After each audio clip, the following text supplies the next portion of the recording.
NAAC team की मुलाकात होगी सर, उसी के मुतल्लिक हमारे अध्यापकों ने जो है पावर पॉइंट प्रेजेंटेशंस तैयार करे हैं और आज कल से ये सिलसिला शुरू किया सर। सबसे पहले कल डॉक्टर मधुमिता दास वे उड़ीसा से जुड़े थे और उनका हमें आशीर्वाद डिपार्टमेंट ऑफ इंग्लिश को मिला। आज जो है डिपार्टमेंट ऑफ हिंदी के प्रेजेंटेशंस रहेंगे सर, तो उसकी शुरुआत करने से पहले सर एक क्षण मैं लूंगा आपका परिचय देने के लिए। हम सब डॉक्टर कमल मेहता से भली भांति परिचित हैं। वो एक बहुत ही शानदार इंसान हैं। वे प्रोफेसर हैं department of English and comparative studies Saurashtra university Rajkot में, और करीबन उनका 3 दशकों का बहुत ही बेहतरीन अनुभव रहा है। सर ने जो है 2 मेजर और 3 यूजीसी माइनर रिसर्च प्रोजेक्ट्स जो है राजा राव, नायपॉल और गुजराती और जो भारतीय अंग्रेजी शॉर्ट स्टोरीज हैं उस पर वर्क किया है।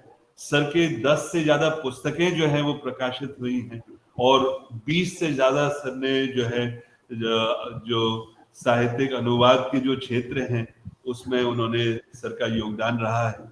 सर मेंबर भी हैं बोर्ड ऑफ स्टडीज के, चाहे वो बड़ौदा की एमएस यूनिवर्सिटी हो, पाटन की हेमचंद्राचार्य उत्तर गुजरात यूनिवर्सिटी हो, डॉक्टर अंबेडकर ओपन यूनिवर्सिटी हो, या राजस्थान सेंट्रल यूनिवर्सिटी हो, या Gujarat technological university Ahmedabad. Sir ने इन सारे पदवियों को जो है शोभायमान किया है।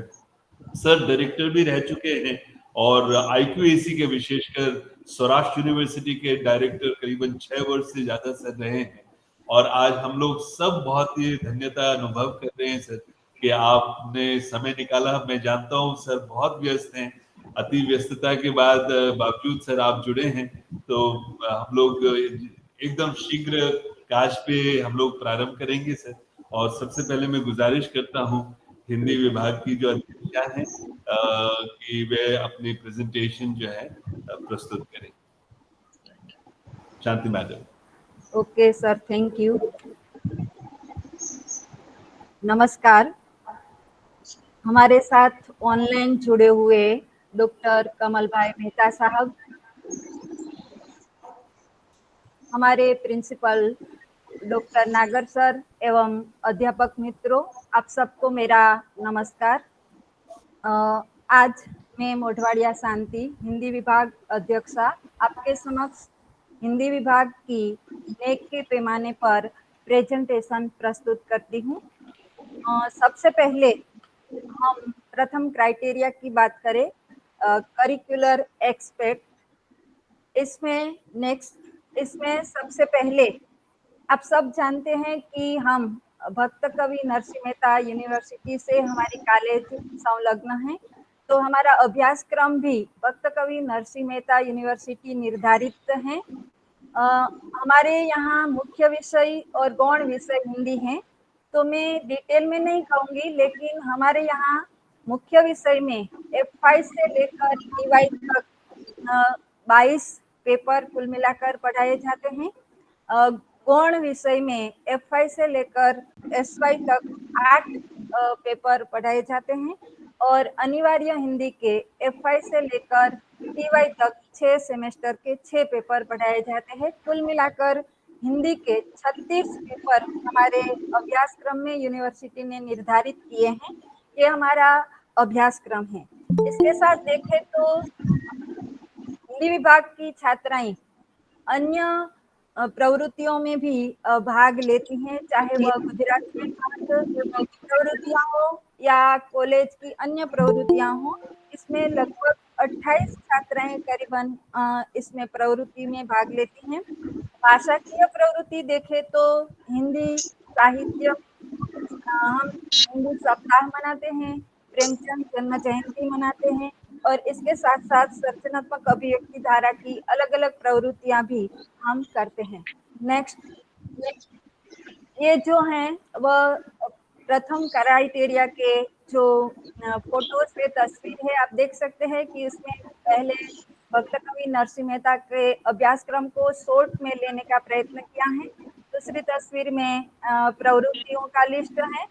तीसरी तस्वीर में प्रेमचंद जन्म जयंती के संदर्भ में चित्र स्पर्धा है और चौथी तस्वीर में हिंदी सप्ताह में जो बच्ची को इनाम वितरण दिया जाता है वह है। नेक्स्ट। दूसरा क्राइटेरिया है टीचिंग, लर्निंग एंड इवेल्युएशन। इसमें सबसे पहले हिंदी विभाग के अध्यापक गण की बात करूं तो हमारे विभाग में 4 अध्यापक कार्यरत हैं।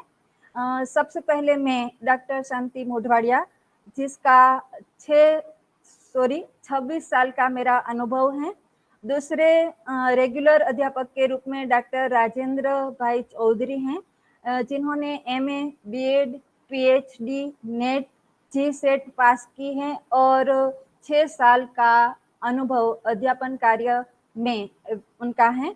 इसके बाद हमारी ही 2 छात्राएं अर्चना मोढवाडिया और किरण ओडेदरा, जो एमए पास हैं और अध्यापन कार्य का उनको 1 साल का अनुभव है। ये हमारा छोटा सा एक विभाग है, एक परिवार है और हम मिलजुल कर काम करते हैं। इसके अतिरिक्त विभाग में जो पढ़ाने की पद्धति है, यूँ तो आप सब जानते हैं कि साहित्य की प्रवृत्तियों में हम ऑफलाइन पढ़ाते हैं, लेक्चर पद्धति है, लेकिन कोरोना काल में हमने ऑनलाइन पद्धति में भी अभ्यासक्रम पढ़ाया था। इसके साथ-साथ साहित्य है, इसीलिए नाटक आदि है, तो हम नाटकीय ढंग से संवादों के माध्यम से भी ये पढ़ाई को एक नई पद्धति से बच्चों के सामने प्रस्तुत करते हैं। नेक्स्ट। इसके अतिरिक्त हमारे छात्राओं ने जो प्रवेश लिया और उसमें जो वर्गगत संख्या या वर्गगत विभाजन देखे तो 2019-20 में कुल मिलाकर 16 छात्राएं टीवाई में थी। उसमें से जनरल कैटेगरी में 1 हैं, ओबीसी में 12 हैं और एससी में 3 हैं। उसी तरह 2020-21 में टीवाई में 12 छात्राएं थी, जनरल कैटेगरी में 1 हैं, ओबीसी में 10 और एससी में 1 हैं।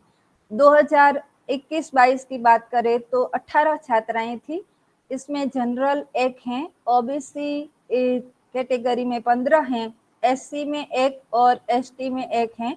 और इस वर्ष की बात करें तो 2022-23 में जनरल कैटेगरी में 1 हैं, ओबीसी में 9, एससी में 1 और एसटी में 2 है। इस प्रकार 2022-23 में कुल मिलाकर 13 छात्राएं हैं। दूसरी ओर देखें तो ये हमारी जो छात्राएं हैं उसका जो नतीजा है, परिणाम है, उसका पृथक्करण प्राथमिक रूप से देखें तो सेमेस्टर 6 में 2019-20 का जो रिजल्ट देखें तो डिस्टिंक्शन 3 बच्चों ने प्राप्त किया है। फर्स्ट क्लास 8 छात्राओं ने प्राप्त किया है, सेकंड क्लास में 4 छात्राएं हैं और फेल 1 छात्रा है। कुल मिलाकर 16 बच्चियां थी और 94% हमारा रिजल्ट रहा है। इसके बाद 2020-21 का नतीजा देखें तो डिस्टिंक्शन 5 छात्राओं ने प्राप्त किया है। फर्स्ट क्लास में भी 5 बच्चियां आई हैं और सेकंड क्लास 2 बच्चियां हैं और कुल मिलाकर 12 बच्चियां ने परीक्षा पास की और 100% हमारा ये परिणाम है। और 2021-22 की बात करें तो डिस्टिंक्शन 6 बच्चियां ने प्राप्त किया है और फर्स्ट क्लास 7 बच्चियां हासिल करती हैं और सेकंड क्लास में 3 बच्चियां हैं और 2 जो बच्चियां हैं उन्होंने परीक्षा नहीं दी, इसीलिए ड्रॉप आउट हैं। और हमारा रिजल्ट इस दृष्टि से देखें तो 89% है और 2022-23 का नतीजा पेंडिंग है। अभी परीक्षा ली गई है, इसलिए ये रिजल्ट नहीं आया है। नेक्स्ट। ये जो तस्वीरें हैं ऑफलाइन और ऑनलाइन जो मेथड पद्धति है उसकी तस्वीरें हैं। नेक्स्ट। इसके बाद criteria 3 research, innovation and extension. इसमें देखें तो 2019 में जिला स्तरीय संगोष्ठी का आयोजन लोक साहित्य पर किया गया था। 2022 में बौद्धिक संपदा विषय पर संगोष्ठी का आयोजन किया गया था। इसमें लगभग हिंदी विभाग की सभी छात्राएं तो थी ही, लेकिन कॉलेज की 190 छात्राएं भी जुड़ी हुई थी। 2022 में हमारी कॉलेज में अंतर्राष्ट्रीय संगोष्ठी हमारे पूज्य बापूजी नानजीभाई कालिदास मेहता के जीवन एवं कार्य पुनः विचार पर जो आयोजित हुआ था, उसमें 3 अध्यापकों और 5 छात्राओं ने अपना प्रपत्र पठन किया था, जो हमारे लिए बहुत महत्वपूर्ण है। इसके अतिरिक्त हिंदी विभाग की छात्राएं, जो 2 छात्राएं हैं, एनसीसी की सी सर्टिफिकेट की परीक्षा दी हैं।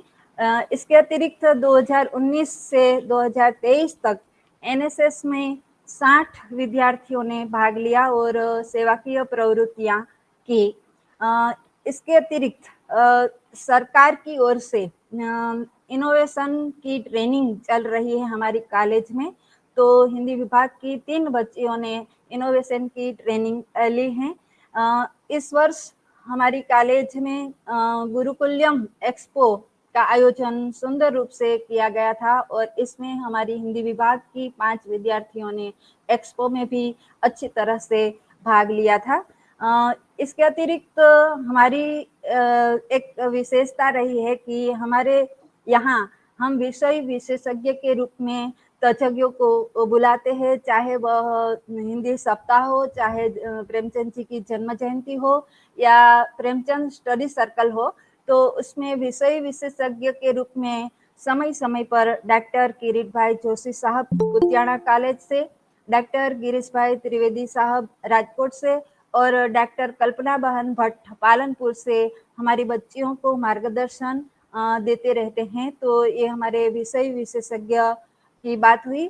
इसके अतिरिक्त हमारे यहाँ हर साल हर एक डिपार्टमेंट की तरह हमारी छात्राओं को भी विभाग की ओर से अवार्ड दिया जाता है।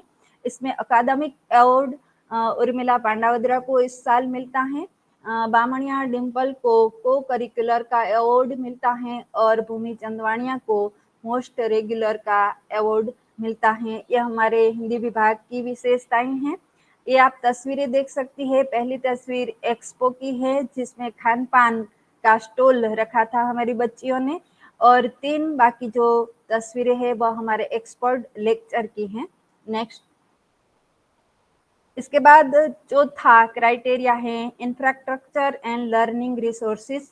इसमें देखें तो कॉलेज में हिंदी विभाग के लिए जो सुविधाएं दी गई हैं, बाकी सब सुविधा तो सारी कॉलेज के लिए है, लेकिन वर्गखंडों की संख्या देखें तो 3 वर्गखंड हमारे लिए निर्धारित किए गए हैं। एक मध्यस्थ ग्रंथालय हैं सभी के लिए, इनमें हमारी बच्चियां भी ग्रंथालय में जाती हैं और इस ग्रंथालय में हिंदी भाषा और साहित्य से संबंधित लगभग 4326 से अधिक पुस्तकें हैं और कॉलेज के द्वारा प्रोजेक्टर की सुविधाएं भी उपलब्ध हैं। नेक्स्ट। ये आप देख सकते हैं हमारे ग्रंथालय की ये तस्वीरें हैं। हिंदी का जो जहाँ साहित्य है वह कपबोर्ड आप देख सकते हैं और ग्रंथालय की बैठक व्यवस्था और क्लास की बैठक व्यवस्था है। नेक्स्ट। 5वां क्राइटेरिया है स्टूडेंट सपोर्ट एंड प्रोग्रेशन। इसमें देखें तो बच्चों का जो प्रोग्रेशन है या बच्चे ग्रेजुएशन के बाद आगे पढ़ने के लिए आगे बढ़ते हैं, तो उसमें अनुस्नातक लगभग 20 छात्राओं ने पूर्ण कर लिया है। पीएचडी में हमारी 2 छात्राएं, एक छात्रा का लगभग पूर्ण हो गया और अभी अभी हिना गाधेर जो पीएचडी उन्होंने शुरू किया है।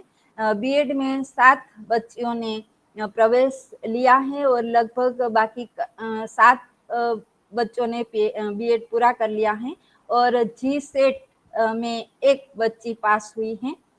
छात्राओं का समाज में सेवा प्रस्थान देखे तो हमारी एक छात्रा मोढ़ा काजल जो पत्रकारिता में सेवारत हैं जीटीपीएल में, और शिक्षक 6 छात्राएं शिक्षक के रूप में समाज में कार्यरत हैं।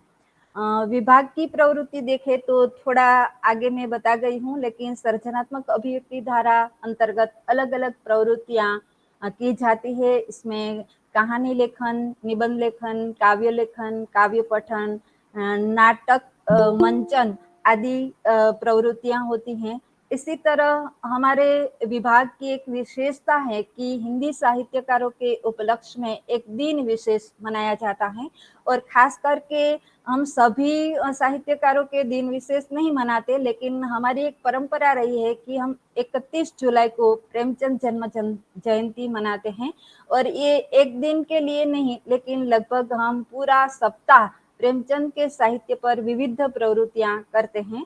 इसी तरह हिंदी पखवाड़ा का भी आयोजन किया जाता है और उसमें भी अलग अलग प्रवृत्तियां की जाती हैं। प्रेमचंद स्टडी सर्कल के अंतर्गत भी हर 15 दिन में हम एक नई प्रवृत्ति का आयोजन करते हैं और इसके अलावा हमारे लिए एक बहुत महत्वपूर्ण बात है कि हमारे प्रोफेसर डॉक्टर राजेंद्र भाई चौधरी जी जो स्पर्धात्मक परीक्षाओं की तैयारियां हमारी बच्चियों को करवाते हैं, ये हमारे लिए बहुत महत्वपूर्ण है। आप देख सकते हैं ये जो साहित्यकार की जन्म जयंती का प्रेस नोट है। इसके अलावा हिना गाधेर जो सौराष्ट्र यूनिवर्सिटी में उन्होंने सेट पास की हैं और भक्त कवि नरसिंह मेहता में उन्होंने पीएचडी की एग्जाम एंट्रेंस एग्जाम पास करके रजिस्ट्रेशन किया है। तो और ये तीसरी है जो काजल मोढ़ा जो प्रेस यानी कि पत्रकारिता में काम कर रही है, तो ये उनकी तस्वीरें हैं। नेक्स्ट छठा क्राइटेरिया है गवर्नेंस, लीडरशिप एंड मैनेजमेंट। तो सबसे पहले तो हर एक विभाग का कोई एक दृष्टिकोण होना चाहिए। तो इस दृष्टि से हिंदी विभाग का दृष्टिकोण है अहिंदी भाषी प्रदेश में हिंदी का प्रचार प्रसार करना। दूसरा है हिंदी साहित्य एवं हिंदी भाषा से छात्राओं को ज्ञात करवाना और इसके अलावा हिंदी साहित्य के द्वारा विद्यार्थियों में राजनैतिक, सांस्कृतिक, सामाजिक एवं राष्ट्रीय चेतना जगाने का काम हम कर रहे हैं, हम प्रयत्न कर रहे हैं। इसके अलावा मैं शांति मोढवाडिया जो अलग अलग कॉलेज की विविध प्रवृत्तियों में कार्यरत हूँ। इसमें सबसे पहले तो सृजनात्मक अभिव्यक्ति धारा की मैं अध्यक्षा हूँ। इसके अतिरिक्त हमारी कॉलेज में लगभग 3 अंतर्राष्ट्रीय सेमिनार हुए हैं, तो प्रत्येक सेमिनार में मैं कोऑर्डिनेटर के रूप में रही हूँ और फैकल्टी डेवलपमेंट कार्यक्रम में भी मैंने 3 बार कोऑर्डिनेटर का काम किया है। इसके अतिरिक्त ग्रंथालय, ज्ञानधारा, गीत संगीत नृत्य धारा, प्रार्थना समिति, वार्षिक उत्सव, पुस्तक पुरस्कार वितरण आदि विविध समितियों की मैं सभ्य रही हूँ। इसके अतिरिक्त फैकल्टी डेवलपमेंट कार्यक्रम जो मैंने बताया हमारे यहाँ हर साल होता है और IQAC की मीटिंग में भी हम सब शामिल होते हैं। आगे भी बताया था गुरुकुलम एक्सपो, तो उसका विवरण करें तो हमारी बच्चियों को स्पॉन्सरशिप के रूप में 1750 रुपया मिले थे। खर्च हुआ था 2096 रुपये और आय हुई थी 4654 रुपये। तो ये हमारी बच्चियों का एक बहुत महत्वपूर्ण कार्य था। नेक्स्ट ये जो है वह FDP का सर्टिफिकेट है, समिति का लिस्ट है और FDP का ये फोटोज हैं। नेक्स्ट अंतिम क्राइटेरिया है institution value and best practice. हर एक संस्था के अपने मूल्य होते हैं, अपने नियम होते हैं और अपनी परंपराएं होती हैं। इस दृष्टि से हिंदी विभाग भी कॉलेज के साथ जुड़े हुए हैं और हमारी छात्राएं भी इस मूल्य और परंपरा का पालन करती हैं। तो हमारे यहाँ हवन, वेद मंत्र गान और हर रोज दैनिक प्रार्थना सभा में हमारी बच्चियां यानी कि 7 विभाग है हमारे, तो जब भी बारी आती है तब समाचार, प्रश्नोत्तरी, सुविचार पठन आदि करती हैं। इसके अतिरिक्त हमारी खास विशेषता आगे भी मैंने बताया कि हम हिंदी सप्ताह का आयोजन करते हैं और हर 15 दिन स्टडी सर्कल की प्रवृत्तियां होती हैं। इसके अतिरिक्त एक खास विशेषता कि गुजरात हिंदी प्रचार प्रसार के माध्यम से हिंदी विनीत की परीक्षा का आयोजन किया जाता है। और भारतीय संस्कृति ज्ञान परंपरा की परीक्षा भी ली जाती है। विवेकानंद जन्म जयंती और इससे भी अधिक एक विशेष हमारी एक बहुमूल्य बात है कि हमारी ही छात्राओं को जो अवार्ड मिलते हैं वह उनके ही माता पिता के हाथों से दिया जाता है। तो ये हमारी बहुत ही महत्वपूर्ण बात रही है। नेक्स्ट, ये जो न्यूज़ की बात है, बीच की जो तस्वीर है उसमें प्रेमचंद जन्म जयंती में जो बच्चियों ने साहित्यिक जो वेशभूषा ली है वह है। अंतिम तस्वीर है, उसमें उनके पिता के द्वारा ही उर्मिला को अवार्ड मिल रहा है और हमारी हवन की परंपरा की ये तस्वीर है। नेक्स्ट, धन्यवाद।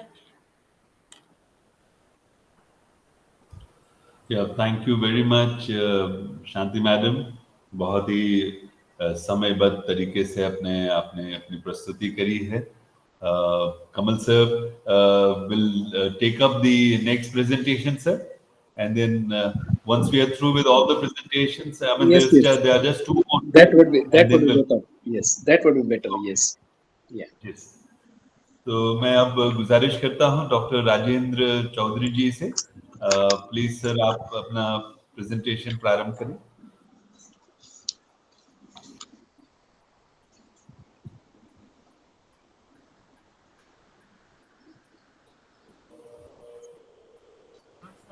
नमस्कार।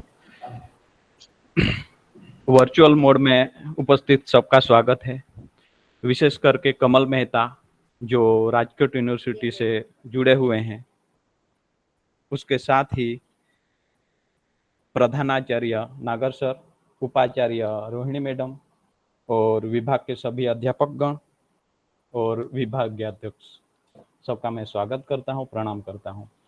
मैं आज प्रस्तुत कर रहा हूं हिंदी विभाग के अंतर्गत होने वाला प्रेमचंद साहित्य सभा 2022-23 का जो विवरण है वह मैं प्रस्तुत करूंगा।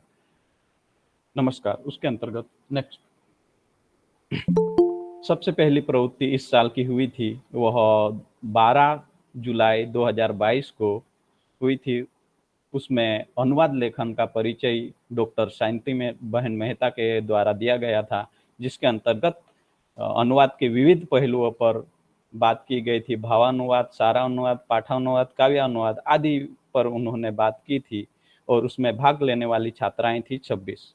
उसके बाद अनुवाद के संबंध में ही दूसरी स्पर्धा हुई थी, अनुवाद लेखन की स्पर्धा, जो 26/7/2022 को हुई थी और उसमें भाग लेने वाली छात्राएं थी 18 और उसका मार्गदर्शन डॉक्टर शांति बहन मोढवाड़िया एवं विभाग की अध्यापिकाएं अर्चना मोढवाड़िया, किरण ओरेद्रा के निर्देशन में संपन्न हुआ था।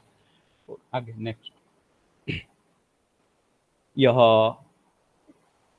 आगे के जो प्रवृत्तियां उनको सपोर्ट करने वाली फोटो हैं, अनुवाद लेखन और अनुवाद परिचय के संबंधित। नेक्स्ट,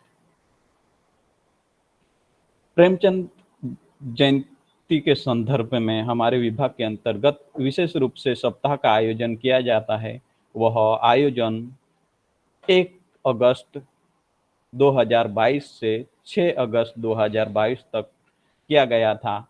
उसमें सबसे पहला जो स्पर्धा है, जो प्रवृत्ति है, वह 1/8/2022 को हुई थी, जिसके अंतर्गत प्रेमचंद के संबंध में जो कथन है उसकी प्रस्तुति की गई थी और उसकी प्रस्तुति में भाग लेने वाली विद्यार्थिनी छात्राएं थी 8।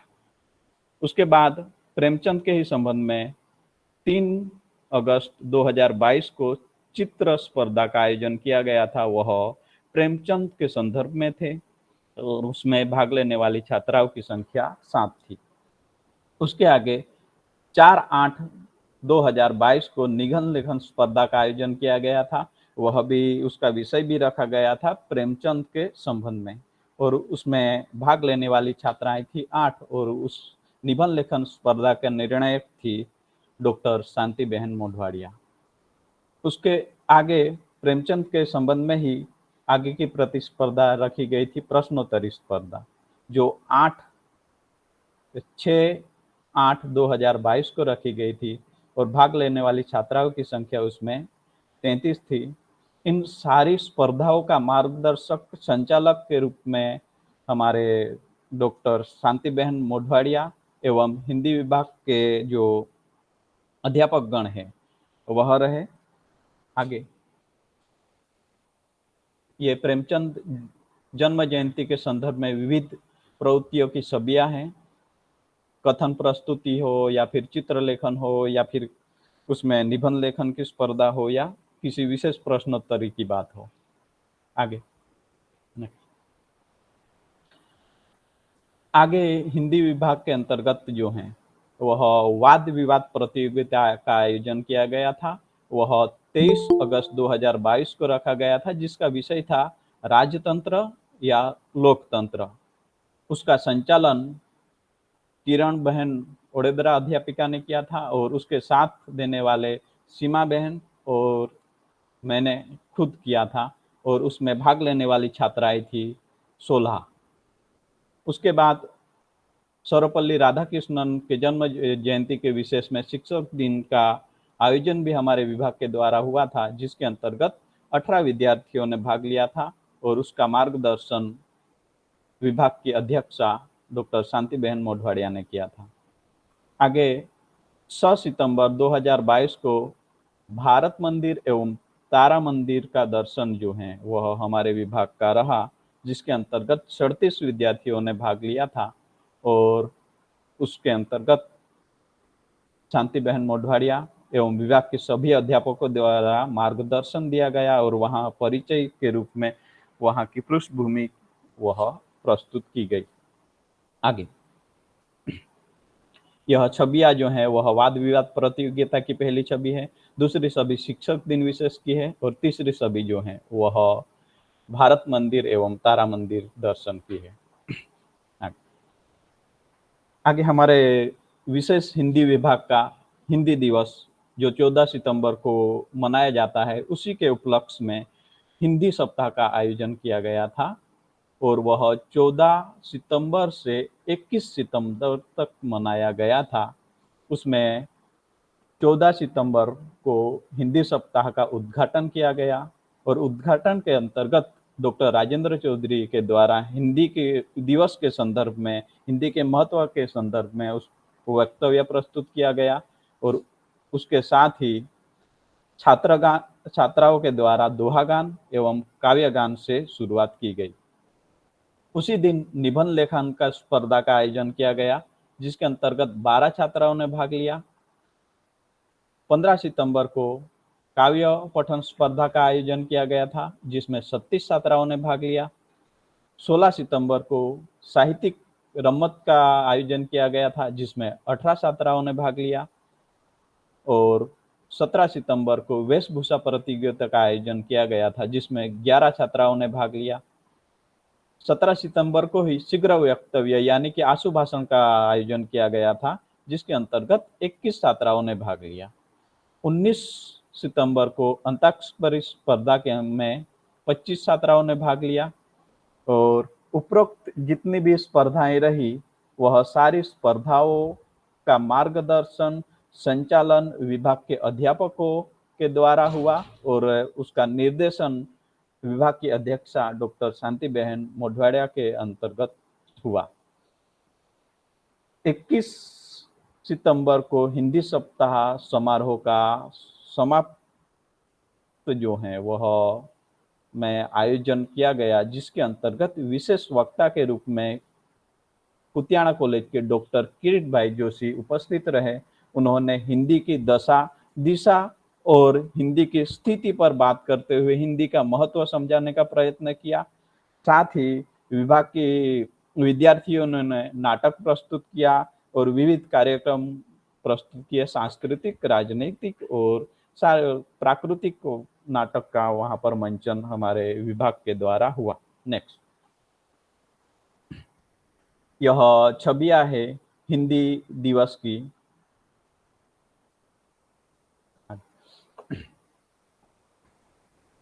ये दूसरे सत्र के अंतर्गत जब हम प्रवेश लेते हैं तो सबसे पहला हमारा कार्यक्रम प्रवृत्तियां जो हैं वह अनुसंधान प्रपत्र संबंधित जानकारी की रही, जो 29 नवंबर 2022 को की गई थी और उसका मार्गदर्शन मेरे द्वारा एवं किरण मैडम के द्वारा किया गया। उसमें भाग लेने वाली छात्राएं थी 18।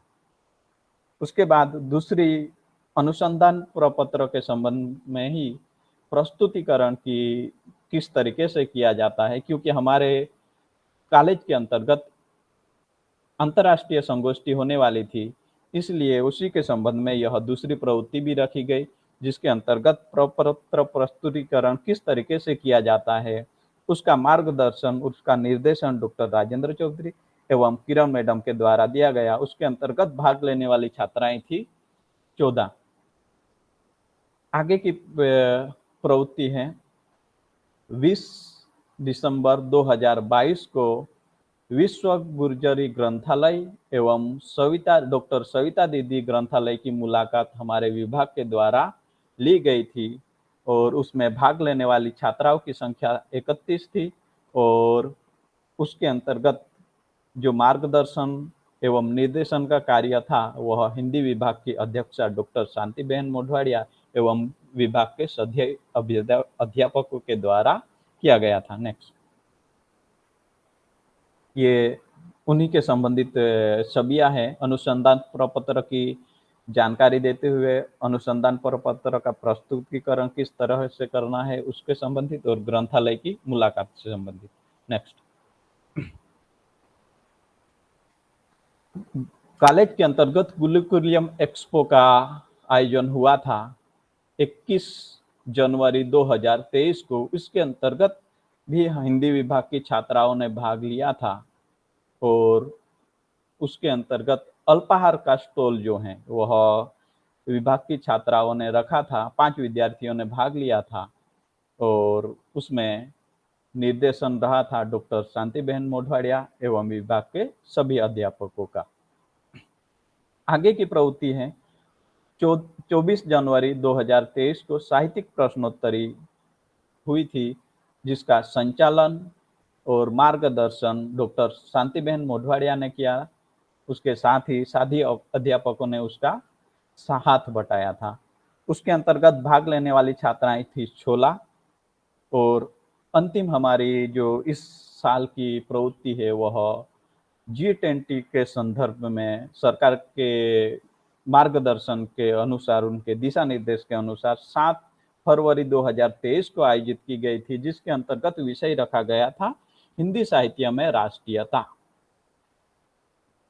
उसका व्याख्यान प्रस्तुत किया था, मेरे ही द्वारा उसका व्याख्यान प्रस्तुत हुआ था, जिसके अंतर्गत आदिकाल से लेकर आज तक के साहित्य, हिंदी साहित्य के अंतर्गत किस तरीके से राष्ट्रीयता का प्रश्न उभर कर आया है उसको दिखाने का प्रयत्न किया गया था और उसके अंतर्गत भाग लेने वाली छात्राएं थी 15। नेक्स्ट, यह जो विविध प्रवृत्तियां हुई उससे संबंधित फोटो है। उसके साथ ही स्टडी सर्कल के अंतर्गत जो अवार्ड मिले डिम्पल को करिकुलर एक्टिविटी के लिए, मोस्ट रेगुलर के लिए उर्मिला को और भूमि को एकेडमिक अवार्ड मिला, उसके लिए यह जो आगे। नेक्स्ट, धन्यवाद। बहुत बहुत धन्यवाद राजेंद्र जी, आपने भी बहुत ही कुशलता के साथ समय का पूरा ध्यान रखते हुए अपना प्रेजेंटेशन दिया है। अब कमल सर, हम लोग आखिरी प्रेजेंटेशन की तरफ हम लोग मुड़ेंगे और अब हिंदी विभाग की ही प्राध्यापकाएं हैं किरण और अर्चना, दोनों से मैं गुजारिश करूंगा कि वे अपना प्रेजेंटेशन दें। किरण एंड अर्चना मैडम।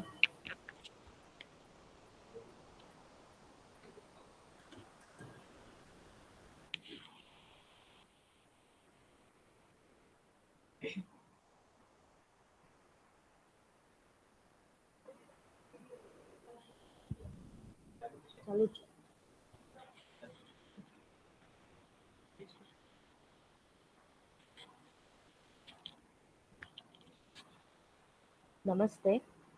अत्र उपस्थित कमल मेहता सर, प्रिंसिपल डॉक्टर अनुपम नागर सर और हमारे वाइस प्रिंसिपल डॉक्टर रोहिणीबा जाडेजा को और अत्र उपस्थित सभी को मेरा नमस्कार। जैसा कि हम जानते हैं कि हमारी कॉलेज में कई 7 धाराएं हैं, जिसे हम सप्तधारा भी कहते हैं। उनमें से एक धारा है सर्जनात्मक अभिव्यक्ति धारा। नेक्स्ट, उसे भिन्न भिन्न छात्राओं के अंदर जो सर्जन शक्ति है उसे भिन्न भिन्न प्रवृत्तियों के माध्यम से बाहर लाना है। नेक्स्ट, अब हम देखें तो सभी छात्राओं के भीतर कोई ना कोई कला अवश्य ही छिपी होती है, जिसे बाहर लाने के लिए एक सही मार्गदर्शन की आवश्यकता होती है। अब देखा जाए तो कई छात्राओं कोई अच्छी कहानी लिख सकती है, कोई अच्छा निबंध लिख सकता है, तो कोई अच्छा चित्र बना सकता है। उसे एक सही मार्गदर्शन की आवश्यकता होती है। उस मार्गदर्शन के लिए ही हम सर्जनात्मक अभिव्यक्ति धारा का आयोजन करते हैं। इस धारा के अंतर्गत हम कई सारी प्रवृत्तियां भी करते हैं। जैसे हम इस साल की प्रवृत्तियों पर एक नज़र डालें तो जैसे सर्जनात्मक अभिव्यक्ति धारा का परिचय, जो छात्राएं नई आई होती है उसे उसका परिचय दिया जाता है। उसके बाद है उसकी एक प्रवृत्ति ग्रुप चर्चा, जिसका विषय था कोरोना के बाद की शिक्षण प्रक्रिया, कि उसमें कैसा कैसा शिक्षण होना चाहिए, उस बारे में विद्यार्थियों ने अपने जो विचार हमारे सामने प्रस्तुत किए थे। नेक्स्ट, उसके बाद की जो प्रवृत्ति थी निबंध लेखा कला की जानकारी, कि निबंध कैसे लिखा जाता है, उसमें कौन से विषय होने चाहिए। इस प्रकार से निबंध लेखन कला की जो जानकारी है वो छात्राओं को दी गई। नेक्स्ट, उसके बाद हमने सूत्र लेखन स्पर्धा का आयोजन किया था, जो हमारे सरकार श्री के आदेश के अनुसार हर घर तिरंगा घर घर तिरंगा के संदर्भ में। नेक्स्ट,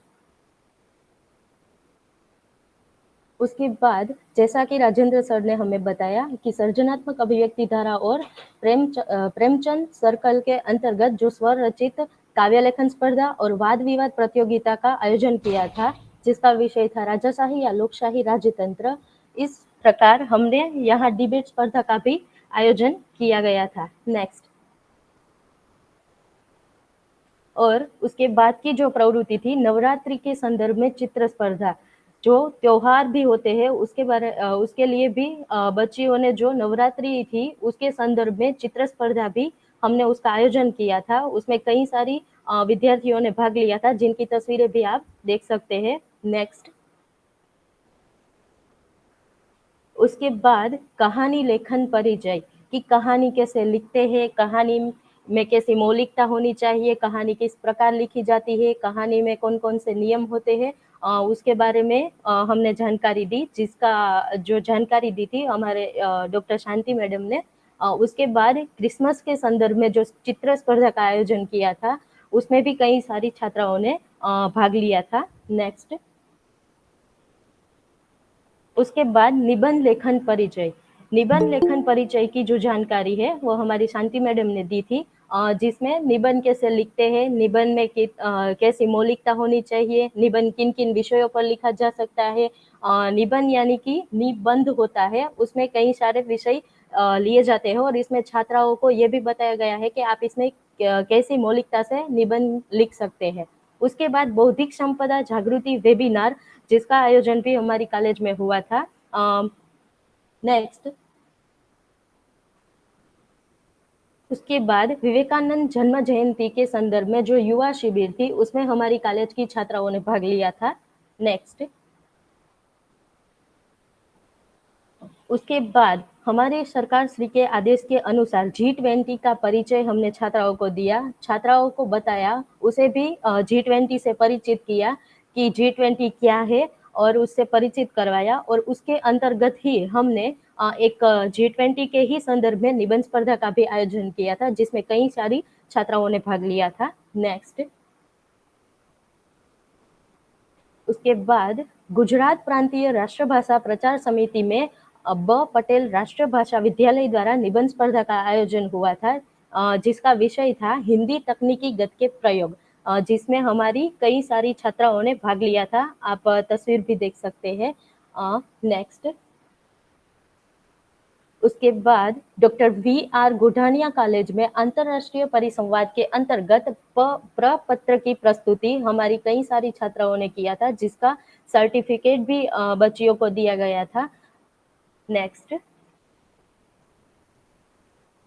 उसके बाद अंत में हमारे इस साल की जो आखिरी प्रवृत्ति थी वाद विवाद प्रतियोगिता, जिसमें कई सारी छात्राओं ने भाग लिया था और कई सारी बच्चियां उसमें अव्वल भी आई थी। और अंत में हर साल की तरह जो पूरे वर्ष के अंत में जिन छात्र ने 3 वर्ष में सबसे ज्यादा इन धाराओं में भाग लिया हो उसे पुरस्कार भी दिया जाता है। इस साल हिंदी विभाग में ये पुरस्कार बामनिया डिम्पल को मिला है। नेक्स्ट,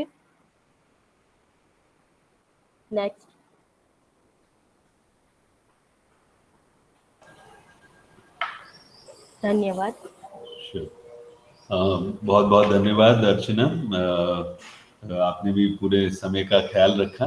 और एक बात जो सबसे शेयर करनी है, पुनः कमल सर का स्वागत करते हुए, कि रोहिणी मैडम हमारे कमल सर जो है पूरे भारतवर्ष में नैक पीयर टीम के मेंबर में भी जाते हैं, बहुत अनुभवी हैं, और जैसे कि मैं परिचय में कह रहा था कि एक बहुत ही बेहतरीन इंसान है। और उनसे कल ही मैंने 1-2 दिन पूर्व ही गुजारिश करी थी, और अब मैं सर आपसे गुजारिश करूंगा कि हमारा मार्गदर्शन करें, जहाँ भी हमारी त्रुटियां हैं, विशेषकर जहाँ the areas of where we need to improve, sir. We'll be so happy to have your guidance, Professor Mehta, sir. Now, in this, I can use Gujarati. That would be better. Yes, sir. Yes. Isn't it? Yes, because when you would talk to them, to NEC team, then Hindi is necessary. Here we are talking within the home, so Gujarati બરાબર રહેશે. સૌપ્રથમ તો બધાને ખૂબ ખૂબ compliments કે તમે બધા ખૂબ સારી તૈયારી કરી છે, અને આ એક હિન્દી ભવનનું આખું પ્રેઝન્ટેશન અત્યારે પ્રસ્તુત કર્યું. હવે એક જે પહેલો પ્રશ્ન મારા સજેશન તરફ જાવે પહેલા, કે તમને ટોટલ હિન્દી વિભાગને પ્રેઝન્ટેશન માટે કેટલો સમય મળશે, બરાબર? કેમ કે અત્યારે જે તમે 3 પ્રેઝન્ટેશન થયા એ બધું જ સાથે ગણીએ તો કદાચ મને છે 45 મિનિટ જેવું સમય લીધો છે તમે લોકોએ. હવે તમને નેકની ટીમ સામે કેટલો સમય મળશે પ્રેઝન્ટેશન માટે એ કેલ્ક્યુલેટ કરી અને તમારે તમારું પ્રેઝન્ટેશન થોડું કોમ્પેક્ટ કરવું પડશે. અને એ કોમ્પેક્ટ કરવા માટે રિપીટેશનને અવોઇડ કરવું પડશે. અને કે ઘણી બધી વસ્તુ શાંતિ મેડમની વાતમાં પણ આવી, ચૌધરી સાહેબની વાતમાં પણ આવી, અને છેલ્લા પ્રેઝન્ટેશનમાં પણ આવી. અને આવે એ સ્વાભાવિક છે, કારણ કે તમે તમારી જે બેઝિક કોઈ ભવનની રજૂઆત કરે છે, કોઈ પ્રેમચંદ નું સ્ટડી સર્કલ છે એની રજૂઆત કરે છે, કોઈ સપ્તધારાની રજૂઆત કરે છે, એટલે પોતાની રજૂઆતમાં એ જ વસ્તુ આવશે. પણ છતાંય એ થશે તો રિપીટેશન જ, કારણ કે નેક ટીમ સામે એક ને એક વસ્તુ 3 વાર પ્રેઝન્ટ થાય છે. તો એ રિપીટેશન જો અવોઇડ કરવામાં આવે અને સાથે સાથે સમયનું પણ ધ્યાન રાખવામાં આવે, મને એમ છે તમને અડધી કલાકથી વધારે સમય મળશે નહીં કોલેજમાં જ્યારે પ્રેઝન્ટેશન માટે નેક ટીમ આવશે ત્યારે. તો અડધી કલાકની અંદર તમે જેટલું બને એટલું ઘણું બધું હજી પણ તમે કહી શકતા હશો એ તમારે કહેવું જોઈએ. અને રિપીટેશન છે કોઈ સંજોગોમાં અવોઇડ કરવું જોઈએ. અને મારું સજેશન એવું હશે કે જ્યારે head the department of Hindi એ મૂળ પ્રેઝન્ટેશન કરે, એ પોતાના પ્રેઝન્ટેશન વખતે જ એમ કે આ વસ્તુ જે પ્રેમચંદને લગતી જે કાંઈ પ્રવૃત્તિ છે એનું પ્રેઝન્ટેશન મારા ભવનમાંથી 100 અધ્યાપક કરશે. એટલે પોતે પોતાના પ્રેઝન્ટેશનના ભાગમાં પણ આવી જાય છે, અને આખી જ પ્રેમચંદ સાહિત્ય સભાની વિસ્તૃત છણાવટ એ ત્યાં આવી જાય. પછી એ જ આગળ જઈને કેવી રીતે તમે ક્રિએટિવિટીને પ્રમોટ કરો છો, તે ક્રિએટિવિટી પ્રમોટ કરવા માટે કોઈ ત્રીજા વ્યક્તિને આમંત્રિત કરશે અને એ ક્રિએટિવિટીના સંદર્ભમાં વાત કરી શકશે. તો તમારો સમય પણ બચશે અને પ્રેઝન્ટેશન એક સિંગલ ફ્લોમાં ચાલશે, અને આખું પ્રેઝન્ટેશન છે હિન્દીનું એ ગણાશે. એક વાત. હવે બીજું કે તમારે ત્યાં પ્રવૃત્તિઓ ખૂબ જ થાય છે. તમારા વિદ્યાર્થીનું પરફોર્મન્સ પણ પરીક્ષાની દ્રષ્ટિએ દરેક જગ્યાએ સેમિનારમાં પાર્ટિસિપેશન હોય, કરિયર કાઉન્સેલિંગ હોય કે કરિયરને લગતી એક્ઝામ હોય, બધી જગ્યાએ ઘણું સારું છે. તો પણ કેટલીક વસ્તુ હજી થોડીક આમાં આવવી જોઈએ. શું શું આવવી જોઈએ એ હું ક્રાઇટેરિયન વાઇઝ તમને કહું. દાખલા તરીકે સિલેબસ. તો સિલેબસની અંદર જે સિલેબસ ફ્રેમ ભલે કરતી હોય યુનિવર્સિટી, પણ એ સિલેબસ ફ્રેમિંગની અંદર તમારી કોલેજના કેટલા અધ્યાપકો સક્રિય રીતે ભાગ લે છે, અને તમે કોઈ કોન્ટ્રીબ્યુશન કર્યું હોય તો તમે શું કોન્ટ્રીબ્યુશન કર્યું છે એ વાત આવવી જોઈએ. દાખલા તરીકે બોર્ડ ઓફ સ્ટડીઝના મેમ્બર તો કોઈને કોઈ હશે જ, કદાચ કોઈ બીજું પદ પણ ધરાવતા હશે, પોતાના દ્વારા કેટલાક પેપર તૈયાર કરાયા હશે જે સ્વીકારાયા હશે, તો એનો જ રેકોર્ડ આપણી પાસે હોય તો એ પણ આપણે રજૂઆતમાં લાવી શકીએ. એના દ્વારા આપણો કહેવાનો હેતુ માત્ર એટલો જ છે કે અમારી કોલેજ યુનિવર્સિટીના સિલેબસ ફ્રેમિંગમાં ખૂબ સક્રિય રીતે ભાગ લે છે, and we are very conscious. આ જ બાબતમાં બીજી વસ્તુ એ પણ આવવી જોઈએ કે સિલેબસ ફ્રેમિંગ છે એ શું માત્ર જે બોર્ડ ઓફ સ્ટડીઝમાં જે મેમ્બર છે અધ્યાપક પૂરતું મર્યાદિત રહે છે? જો રહેતું હોય તો એ સારી સ્થિતિ નથી. મોટે ભાગે કોલેજમાં એ માત્ર એમના પૂરતું મર્યાદિત રહેતું હોય છે. અને આપણે તો બોર્ડ ઓફ સ્ટડીઝની મિટિંગ જોઈ હોય છે કે મિટિંગ એ 15 મિનિટમાં પૂરી થઈ જતી હોય છે, ચર્ચા ઓછી થતી હોય છે. પણ આપણી કોલેજ બીજા કરતા જુદી છે અને તમારી કોલેજ બીજા કરતા જુદી છે જ. તો એ જુદી કેવી રીતે પડે છે? તો એના વર્ષ દરમિયાન અથવા સિલેબસ ફ્રેમિંગ જ્યારે આવતું ત્યારે એકાદ બે મિટિંગ અધ્યાપકોની હિન્દી ભવનના થતી હોય કે આપણે શું સજેસ્ટ કરવું છે સિલેબસ માટે, કઈ વસ્તુ સિલેબસમાં આવવી જોઈએ જેથી આપણા વિદ્યાર્થીઓ વધારે વધારે અપડેટ થઈ શકે, એ વિવિધ સ્પર્ધાત્મક પરીક્ષામાં સારું પરફોર્મન્સ કરી શકે, એને ભવિષ્યમાં પીએચડી કરવામાં વધારે સરળતા રહે. તો એ દ્રષ્ટિને ધ્યાનમાં રાખી અને અધ્યાપકો કેવી ચર્ચા કરે છે એનું પણ ક્યાંક ભવિષ્યમાં ડોક્યુમેન્ટેશન પણ થાય, જેમ ફોટા પણ થાય. તો એ વસ્તુ જો તમે કરતા જશો તો એ પણ તમારે ધ્યાન દોરવું જોઈએ કે વી કન્ડક્ટ મીટિંગ્સ, એમાં સિલેબસની ચર્ચાઓ થાય છે, સજેશન લેવાય છે અને પછી સજેશન બોર્ડના મેમ્બર દ્વારા બોર્ડ ઓફ સ્ટડીઝમાં રજૂ થાય છે. આ તો સિલેબસને લગતી વાત. પછી teaching learning extension. Teaching learning એમાં તમારું ખરેખર ખૂબ સારું છે અને એમાં સારું હોવું જ જોઈએ કે એ ખૂબ સારા એવા માર્ક પણ લાવે છે.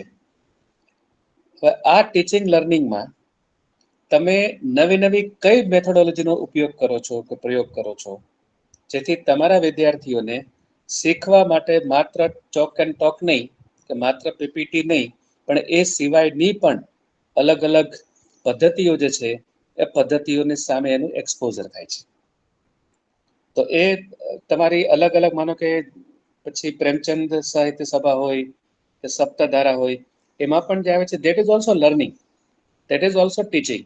તો એ જ વસ્તુને આ ટીચિંગ લર્નિંગમાં લાવવા માટે એનો થોડો મોડિફાય કરી અને કેવી રીતે તમે લાવી શકો, and you can show them as your teaching methods. તો એ જો તમે ક્રિએટિવિટી ટીચિંગ મેથડ્સમાં તમે લાવી શકશો પ્રેઝન્ટેશનમાં, તો તમને ખૂબ એટલે ખૂબ લાભકારી થશે. કોઈ પણ ટીમ એને ખૂબ માર્ક આપતી હોય છે કે તમે અલગ અલગ મેથોડોલોજીથી વિદ્યાર્થીઓનું એનું લર્નિંગ છે એને વધારે ફેસિલિટેટ કરો છો, અને એ તમારી ટીચિંગ મેથોડોલોજી પણ છે. તમે રિઝલ્ટ તમારા વિદ્યાર્થીનું ઘણું સારું છે, એમાં એક વસ્તુ ખાસ, કારણ કે તમારા રેન્ક હોલ્ડર હશે જ તમારી કોલેજના વિદ્યાર્થીઓ, તો તમારી કોલેજના કેટલા વિદ્યાર્થીઓ યુનિવર્સિટીના રેન્ક હોલ્ડર છે એની સંખ્યા આવે એ તમને ખૂબ એટલે ખૂબ લાભકારી રહેશે. યુથ ફેસ્ટિવલ દાખલા તરીકે હોય, યુથ ફેસ્ટિવલમાં તમારા કેટલા વિદ્યાર્થીઓને મેડલ મળ્યા એ બહુ મોટી વસ્તુ છે. પછી સરકાર દ્વારા થતું હોય છે અલગ અલગ સાહિત્યના કાર્યક્રમો કે ક્રિએટિવિટીના કાર્યક્રમો કે યુથ ફેસ્ટિવલ જેવું, એમાં તમારા વિદ્યાર્થીઓ ભાગ લેતા હશે તો એને કંઈ મેડલ મળ્યા હશે. તો મેડલ તમે લીધા છે, આ બધી એકદમ ફોર્મલ જેને કઈ સ્પર્ધાઓ છે, તેમાં મોટી સંખ્યામાં લોકો ભાગ લેતા હોય છે. તો એ મોટી સંખ્યામાં ભાગ લેતા લોકોમાં તમારા વિદ્યાર્થીઓ આગળ નીકળે છે, એ તમે એ કદાચ એક વસ્તુ મિસિંગ મને લાગી, એ તમે અપડેટ કરી શકો ટીચિંગ લર્નિંગમાં રિઝલ્ટના સંદર્ભમાં, સાથે સાથે બીજા સંદર્ભમાં સ્પોર્ટ્સનું હોય, સ્પોર્ટ્સનું કદાચ જુદી રીતે લઈ શકો, પણ સ્પર્ધાત્મક કોઈ પરીક્ષાઓ થતી હશે કે કોઈ બીજી સ્પર્ધાઓ થતી હશે સરકાર દ્વારા જે ટીચિંગ લર્નિંગ અને એક્સટેન્શનને જ સંબંધિત છે. હજી એક વાત મને કહેવાનું એમાં મન થાય કે દાખલા તરીકે તમારું 89% રિઝલ્ટ આવે છે, બરાબર, તો રિઝલ્ટને સુધારવા માટે એ 89 થી હજી આગળ જાય. તમે કહેશો પહેલા મારે આના કરતા પણ ઓછું હતું કે જે હશે તે, તેમાં દિન પ્રતિદિન તમે આગળ જઈ રહ્યા છો, તો આગળ રિઝલ્ટ લઈ જવા માટે તમે શું કરો છો એ પણ જો ક્યાંય વાત એકાદ બે લાઈનમાં આવી જાય તો it would B really good. ત્યાર પછી રિસર્ચ, ઇનોવેશન અને એક્સટેન્શન.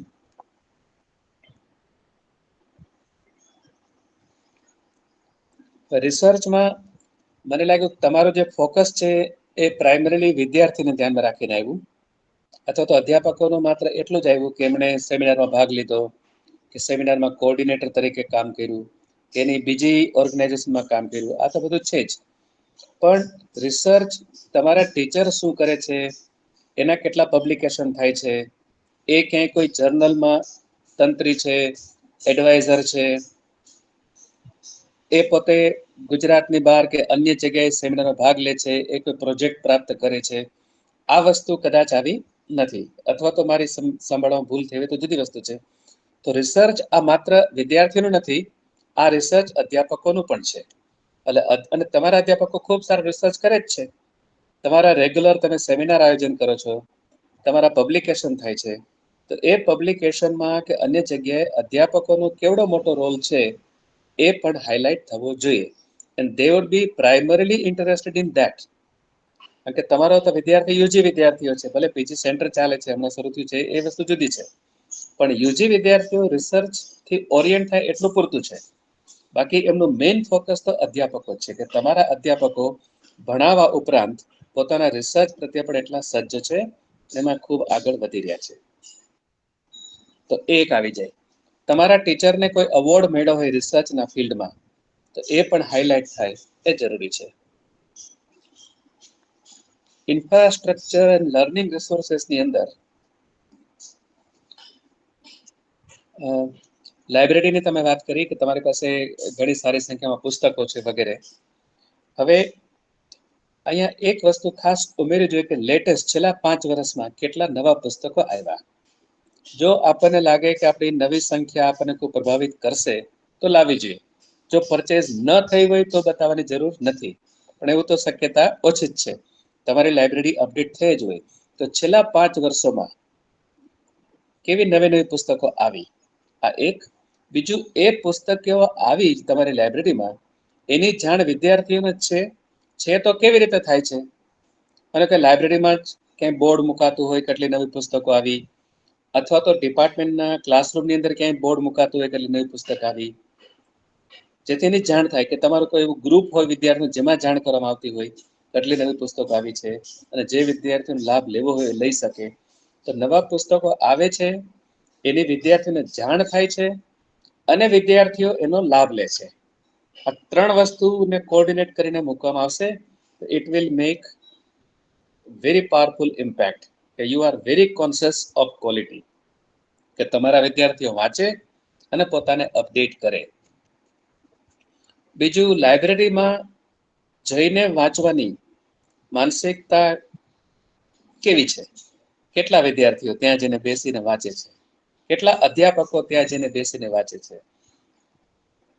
માનો કે અધ્યાપકોને પોતાની ચેમ્બરમાં બેસવાનો અને વાંચવાનું અનુકૂળતા હોય ને ન જાતા હોય જુદી વસ્તુ છે, પણ ઘણીવાર આ ડોક્યુમેન્ટેશનના સંદર્ભમાં કે પબ્લિક પરસેપ્શનના સંદર્ભમાં જો વિદ્યાર્થીઓની સાથે અધ્યાપકો પણ લાઇબ્રેરીમાં બેસીને વાંચતા હશે, એના આપણી પાસે ડોક્યુમેન્ટ્સ હશે, તો એ આપણા માટે ખૂબ એટલે ખૂબ લાભકારી રહેશે એવું હું નિશ્ચિતપણે માનું છું. અને વિદ્યાર્થીઓનું રજિસ્ટર તો રહેતું જ હશે લાઇબ્રેરીમાં, ધોઝ હુ વિઝિટ. કેટલા વિદ્યાર્થીઓ રોજ લાઇબ્રેરીમાં વાંચે છે, કેટલી પુસ્તકો રોજ ઇસ્યુ થાય છે, કેટલી પુસ્તકો રોજ પરત આવે છે, પછી એ પુસ્તકોનો દાખલા તરીકે કોઈ ન આપે કે મોડું આપે તો શું વ્યવસ્થા છે, એ પુસ્તકો અકબંધ રહે, એમાં ક્યાંય વચ્ચેથી પાના ફાટી ન જાય, તો એ બધી વસ્તુ કદાચ અન્ય પ્રેઝન્ટેશનમાં આવશે, ભવનના પ્રેઝન્ટ કદાચ ન પણ આવે. પણ લાઇબ્રેરી સાથે આપણે એકદમ જોડાયેલા છીએ એ વસ્તુ ખાસ ને ખાસ આપણે લાવી શકીએ. બીજું આજકાલ એક નવો ટ્રેન્ડ એ છે, ખૂબ એટલે ખૂબ ઈ પુસ્તકો અત્યારે મળી રહી છે. અને ઘણી જગ્યાએ માનો કે અમારે ત્યાં પીએચડી ચાલતું હોય તો પીએચડીમાં જે અલગ અલગ ગાઈડ હોય એની પાસે આવા ઈ પુસ્તકો તે શેર કરતા હોય છે ગ્રુપમાં. એવું આપણે ત્યાં પણ જો ટ્રેન્ડ શરૂ થાય આવા ઓનલાઈન બુક્સ અને વિદ્યાર્થીને શેર કરવામાં આવે, free download, that is also promoting learning, promoting reading, promoting the values of reading and so on so forth. તો એ પણ લાઇબ્રેરીનો જ ભાગ બનશે, પણ જરાક જુદી પ્રકારે ભાગ બનશે.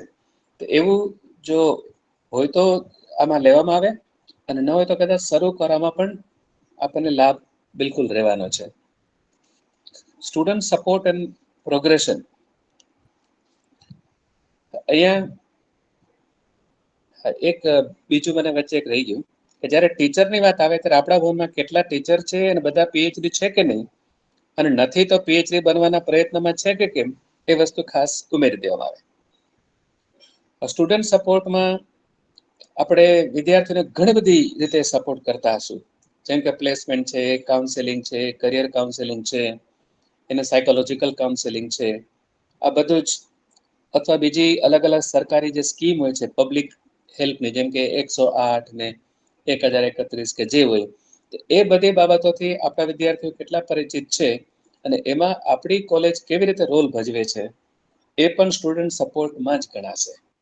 કારણ કે એક નાગરિક તરીકે એને જે કાંઈ જાણવું જરૂરી છે, જે અન્ય સોર્સથી કદાચ જાણશે તો ઓથેન્ટિક છે કે એને ખ્યાલ નહીં આવે, તો આપણી પાસેથી એની ઓથેન્ટિક માહિતી જાય છે, એ વસ્તુ આપણી પ્રેઝન્ટેશનમાં આવી જોઈએ. બાકી પ્લેસમેન્ટ સેલ તમારું છે અને યુજી કોલેજ હોવાને કારણે કદાચ બહુ પ્લેસમેન્ટ તમે નહીં બતાવી શકો તોય એમાં બહુ ચિંતા કરવાનો જરૂર એટલા માટે નથી કે વિદ્યાર્થી હજી આગળ ભણવા જવાના છે, એટલા માટે ફોર ધેમ કરિયર કરતા હજી ભણવાનું આગળ છે, પણ છતાંય તમે બતાવી શક્યા છો કોઈ પત્રકારિત્વમાં છે, કોઈ અન્ય જગ્યાએ છે, that is something very good, અને તમે બિલકુલ બતાવજો જ. તમારી ગર્લ્સ કોલેજ છે તો જે ગર્લ્સ જે એજમાં પ્રવેશ કરે છે અને જે એજમાં બહાર જાય છે એ પીરિયડ એના માટે બહુ ક્રુશિયલ હોય છે, એને ઘણા બધા સાયકોલોજીકલ પોતાના ફેરફાર આવતા હોય છે, અને એવી જગ્યાએ એને ખરેખર ખૂબ સારું કાઉન્સેલિંગની જરૂર હોય છે. કારણ કે તમારી કોલેજ ભલે સિટીમાં છે, પણ તમારે ત્યાં વિદ્યાર્થીઓ જે આવે છે એ નાના નાના ગામડાઓમાંથી આવે છે, એટલે એમને ઘણા ટેબુ ઇસ્યુ ને બધું હોય છે. તો એવા વિદ્યાર્થીઓની કાઉન્સેલિંગ, પર્સનલ કાઉન્સેલિંગ, જેથી એક સશક્ત, મજબૂત, કોન્ફિડન્સ વાળી સ્ત્રી બની શકે ભવિષ્યમાં, એના માટે તમે શું કરો છો, અને તમે ઘણું કરતા જશો, મને 100% ખાતરી છે. તો એ જે કાંઈ કરો છો એ પણ ખાસ હાઇલાઇટ થાય એ જરૂરી છે. અને બીજું, જે તમે ઇન્સ્ટિટ્યુશનલ વેલ્યુઝમાં લીધું જ છે ઓલરેડી, પણ એ એક સ્ટુડન્ટ સપોર્ટના દ્રષ્ટિકોણથી પણ બીજી રીતે આવી શકે કે ભારત સાંસ્કૃતિક દ્રષ્ટિએ, કારણ કે તમારી કોલેજની સ્થાપના જ એટલા માટે થઈ છે કે ભારતીય વેલ્યુઝ, ભારતીય ગ્રંથો, ભારતીય સાહિત્ય, ભારતીય વિચાર, અધ્યાત્મ એ જળવાઈ રહે સમાજમાં અને ભારત પ્રગતિ કરે, એ હેતુ માટે જ કદાચ ગુરુકુલ મહિલા કોલેજની સ્થાપના થઈ. અને એ પરંપરાઓ તમે આજની તારીખે પણ ચાલુ રાખી, જેમ કે યજ્ઞ હોય, યજ્ઞ પવિત હોય, કે અન્ય વસ્તુ હોય, મંત્રનું રટણ હોય, ઉચ્ચારણ હોય, જે હોય, આ બધું કરો જ છો. તો એ વિદ્યાર્થીઓનો, તમે જે વિદ્યાર્થીઓનો શેપ આપો છો, એ વિદ્યાર્થીઓ કેવા છે, એ વિદ્યાર્થીઓ ભારતીય બંધારણમાં આદર્શ નાગરિક કેવા હોઈ શકે એ દિશામાં તમારું કોન્ટ્રીબ્યુશન છે. that you are producing ideal citizens, what is visualized in the Constitution of India. કારણ કે ત્યાં ભારત, ભારતીયતા, ભારતીય સંસ્કૃતિ, હ્યુમેનિટીઝ, આ બધી જ વાત આવે છે. તો એના માટે યજ્ઞ છે, એના માટે મંત્રો છે, એના માટે આ જ્ઞાન પરંપરા, જે એન્શિયન્ટ જ્ઞાન પરંપરા છે, એ વિલુપ્ત થઈ રહી છે, એને બચાવવાનું કામ, સંવર્ધનનું કામ એ તમારા દ્વારા થઈ રહ્યું છે, જેથી એ નાગરિકો ભવિષ્યમાં એ દિશામાં પણ સ્ટડી કરવા, રિસર્ચ કરવા માટે જાય, તો એ પણ ક્યાંક જુદી રીતે તમે સ્ટુડન્ટ સપોર્ટ એન્ડ પ્રોગ્રેશનમાં લાવી શકો. અને એની સાબિતી માટે તમે કહી શકો કે કેવી કેવી જગ્યાએ તમારા વિદ્યાર્થીઓ છે અને ત્યાં એ ભારતીયતાનું એટલું સારું જતન કરી રહ્યા છે, ભારત દેશની કીર્તિને સારી રીતે વધારી રહ્યા છે. That is its outcome. Governance, leadership and management, એમાં મોટે ભાગે તો આ વિષય વધારે નાગર સાહેબનો આવશે એમના પ્રેઝન્ટેશનમાં, પણ ડિપાર્ટમેન્ટ લેવલે તમે જે મેનેજમેન્ટ કે લીડરશિપ આપો છો, ગવર્નન્સ કરો છો, એની વાત ટૂંકમાં તમે કરી શકો. તમે જે કરી છે એમાં કંઈ વિશેષ મારે સૂચના આપવાની જરૂર નથી. It is very well done. Institutional values and best practice, અહીંયા કદાચ તમે બીજી કોઈ પણ કોલેજ કરતાં જુદા પડવાના છો, અને તમે જે જુદા પડવાના છો એ તમારી મોટી સ્ટ્રેન્થ છે, તમને માર્ક્સ લેવા માટેનો બહુ મોટો સોર્સ છે. તો એ જે વેલ્યુઝ તમે એક સ્લાઇડમાં બતાવ્યા, કદાચ એક બીજી સ્લાઇડ બનાવવી પડે તો પણ વાંધો નથી, પણ એને જરા વધારે હાઇલાઇટ કરો એવું મારું પોતાનું એક અનુમાન છે. અને એના માટે કરવું શું છે કે કયા વેલ્યુઝ એ તમે પ્રમોટ કરી રહ્યા છો. Can you identify those values? તો એ વેલ્યુઝને આઈડેન્ટિફાઈ કરી દો, 1 2 3 4 5, અને પછી એ દરેક વેલ્યુઝ એ કેવી રીતે પ્રમોટ થઈ રહી છે તમારી કોલેજ દ્વારા, એ તમે હાઇલાઇટ કરો. તો કદાચ એ તમારી જે યુનિકનેસ છે, તમારી જે ઇન્સ્ટિટ્યુશનલ વેલ્યુઝ છે, એ ખૂબ સારી રીતે પ્રગટ થશે, અને બધી તમારી બેસ્ટ પ્રેક્ટિસીસ હશે. આ એક જનરલ ઓબ્ઝર્વેશન હતું. આ ઉપરાંત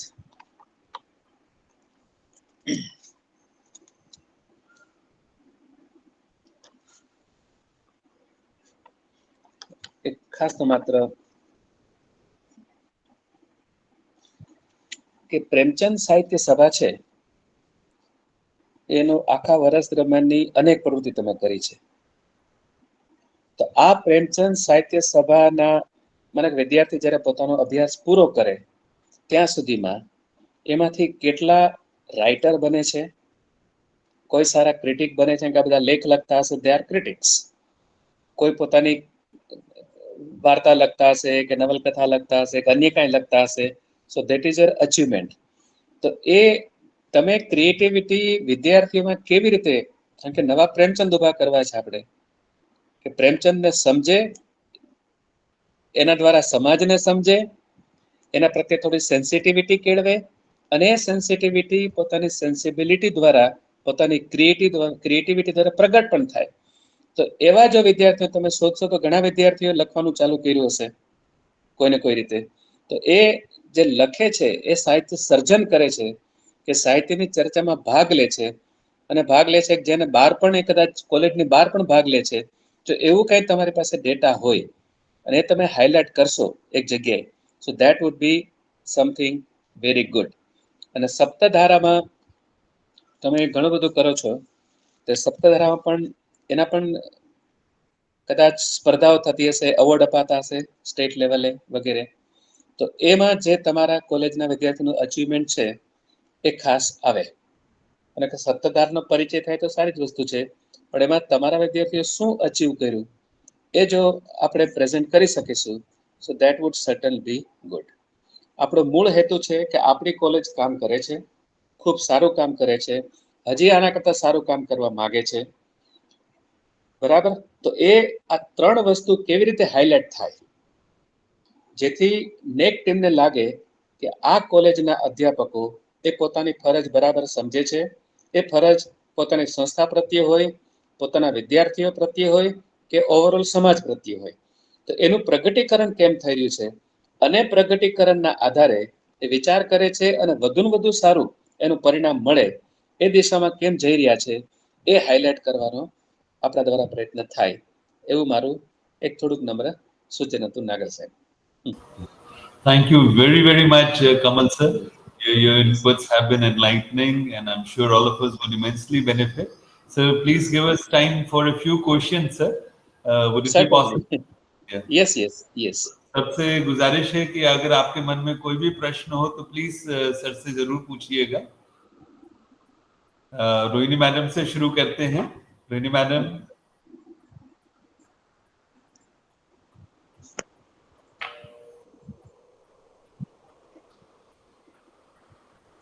નમસ્તે કમલ સર. નમસ્તે બેન. સર, આપે બહુ સારી રીતે અમને માર્ગદર્શન આપ્યું. અમે એ પ્રમાણે જરૂરથી આગળ નવું લાવવાનો પ્રયત્ન કરશું, અને અમારા પીપીટીમાં જરૂરથી સુધારો કરીશું. એ વાત અમને ખૂબ ગમી કે આપણે નેકને વધુમાં વધુ ઇફેક્ટિવ પ્રેઝન્ટેશન માટે આપણા વિભાગની બેસ્ટ જે પ્રવૃત્તિઓ છે એ રિપીટ પણ ન થાય અને એને આપણે બતાવી શકીએ. સર, એક પ્રશ્ન હતો પ્લેસમેન્ટની બાબતમાં કે આપે જેમ કીધું એમ એ આપણે ઓછા બતાવીએ તો ચાલે, કેમ કે યુજી પછી સીધા દીકરીઓ માસ્ટર કરે છે. ગયા ને એક વખતે અમને પીએ ટીમ દ્વારા એક પ્રશ્ન અમારા વિભાગને પૂછાણો હતો કે તમારા વિભાગની આટલી ઓછી સંખ્યા કેમ? કેમ કે અમે ત્યારે સંખ્યા બતાવી હતી યરલી કે આટલી સંખ્યા, તો કે ડ્રોપ આઉટ રેશિયો શા માટે છે? તો જનરલી દરેકને અમારે એ ફેસ કરવું પડે છે સર. અને કેમ હોમ સાયન્સમાં સંખ્યાનું ઓછું છે, એના માટે તમે શું કરો છો? તો એના માટે અમારે શું જવાબ આપવો? ત્યારે તો અમે એને સેટિસ્ફાઈ એ રીતે જવાબ આપ્યો કે હવે ખૂબ વધારે વોકેશનલ કોર્સિસ થઈ ગયા છે, એટલે હોમ સાયન્સ નો ટ્રેન્ડ ધીમો ઓછો પડી ગયો છે અને ડ્રોપ આઉટ રેશિયો એટલે છે, પણ એના માટે અમે પ્રયત્નો કરતા હોઈએ છીએ જુદી જુદી સ્કૂલોમાં જઈને. તો હોમ સાયન્સ સ્પેસિફિકલી જો વિષય લેવામાં આવે તો એમાં કોલેજ કરતા ઘણીવાર યુનિવર્સિટી વધારે જવાબદાર છે. કારણ કે યુનિવર્સિટી એક કોર્સ ઓફર કરવાનું જ ઓછું, પ્રમોટ કરવાનું ઓછું કરે અને પછી એની સીધી અસર કોલેજ ઉપર થતી હોય છે. એટલે કદાચ તમારે ત્યાં હોમ સાયન્સમાં કે કોઈ પણ વિષયમાં સંખ્યા ઓછી થતી હોય તો એનું એક કારણ હોય કે કાં તો એમાં સ્કોપ નથી, પણ એવું તો શક્યતા ઓછી છે કે કોઈ વિષયમાં ભવિષ્યમાં સ્કોપ નથી, આપણે કહી શકાય નહીં. પણ એવું બનતું હોય કદાચ વિદ્યાર્થી ડાયવર્ટ થતા હોય અન્ય વિષય તરફ, એ પણ એક કારણ હોઈ શકે. બરાબર છે? માનો કે આપણી પાસે સુવિધા નથી માટે વિદ્યાર્થી આવતા નથી, એવું તો નથી ને? જો એવું હોય તો વી હેવ ટુ થિંક કે અમારી પાસે હોમ સાયન્સની લેબ નથી, અમારી પાસે હોમ સાયન્સના ટીચર નથી, એને કારણે વિદ્યાર્થીઓ ઘટી રહ્યા છે. ટીચર ન હોય તો એમાં કોલેજ જવાબદાર ન પણ હોય, કોલેજ પાસે જગ્યા ખાલી પણ મંજૂરી જ ન મળતી હોય. And therefore you are not able to recruit. And because you are not able to recruit, તો વિદ્યાર્થીઓ સ્વાભાવિક છે બીજી જગ્યાએ જશે. એ દ્રષ્ટિએ આપણો પ્રયત્ન એવો હોવો જોઈએ કે જે કંઈ થઈ રહ્યું છે ઇટ ઇઝ સેડ, એ અમને પણ ખબર છે, વી આર ઓલ્સો કોન્શિયસ, અને અમે પણ પ્રયત્નશીલ છીએ કે એ સમસ્યાનું તાત્કાલિક નિરાકરણ થાય. પણ છતાં જે થઈ રહ્યું છે એના માટે we are not primarily responsible, we are rather affected by certain policies at some other levels. બરાબર? જેમ કે રિક્રુટમેન્ટ ન થતી હોય, અને એવી રીતે કરીને આપણે એમાંથી જો બહાર નીકળી શકીએ, જેથી એવું ન કહીએ કે આપણા કારણે થઈ રહ્યું છે, અમારા પ્રયત્નો હોવા છતાંય નથી થતું, that is a sad fact.